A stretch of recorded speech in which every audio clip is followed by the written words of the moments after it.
What's going on? What's going on, everybody? It's your boy Casey Fowler, one half of the Fowler's podcast, host of the Melanin Warriors podcast. We bring you the final episode of the Gods of Egypt, man. The Neteru Thoth. So let's get it, man. Let's go.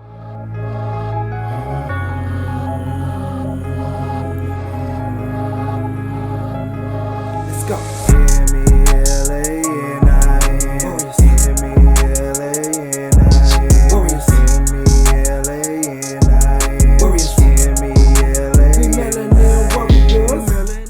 The final episode of the Gods of Egypt features the Neteru Thoth, considered to be the Neter of the moon, sacred texts, mathematics, the sciences, magic, messenger, and recorder of the other Neteru.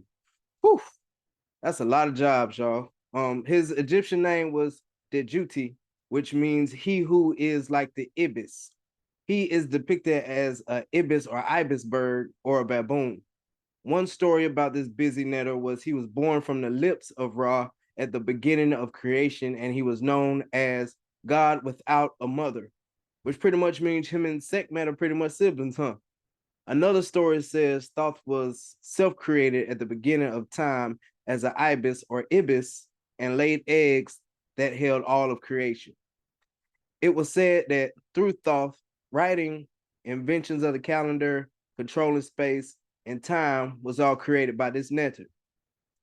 Thoth also helped with the Neteru who was in charge of the dead as a messenger and bookkeeper.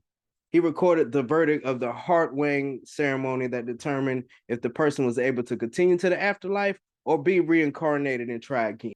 Quick side note, his likeness was also played in the Gods of Egypt movie by the late, great Chadwick Boseman, man. Y'all go ahead and check that movie out if you want to.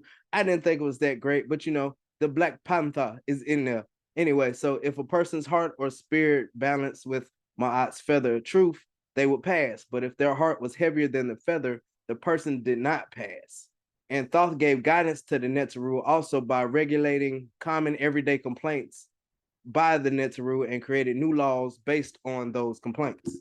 The story behind Thoth is that he, in the year 360, was with the god or Neter or deity Nut, and Nut was sterile during this time and could not bear children.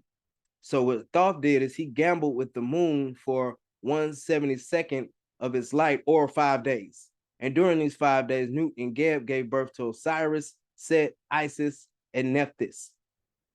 In the myth involving Osiris, Thoth gave Isis the words to restore her husband after he was murdered by Set, and this allowed them to give birth to Horus or Heru, depending on how you want to pronounce it. During the many battles between Horus and Set, Thoth would go on to offer counsel and provide wisdom to both Neter, who sought his input during their very, very, very long conflict, guys. That's really all the stories they have on Thoth. He was such a busy deity. I mean, math, science, calendars. I mean, it goes beyond belief, really. But I hope everybody enjoyed the journey into the Neteru as much as I have, man. This has been an amazing journey through all the Neteru or deities of Egypt that I covered.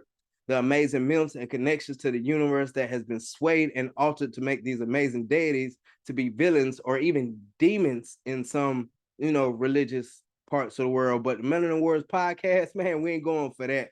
So y'all go ahead and tell me which Neteru is your favorite. If I missed any that y'all feel that I should have mentioned on here, y'all know what I'm saying? Go ahead and drop something in the comments. Y'all go ahead and follow me on TikTok, Facebook, Instagram. Hey, and the Melanin Warriors podcast merch and apparel is coming real soon, guys. Y'all look for the website real soon on all my social media platforms. And like always, if you don't stand for something, you're gonna fall for anything.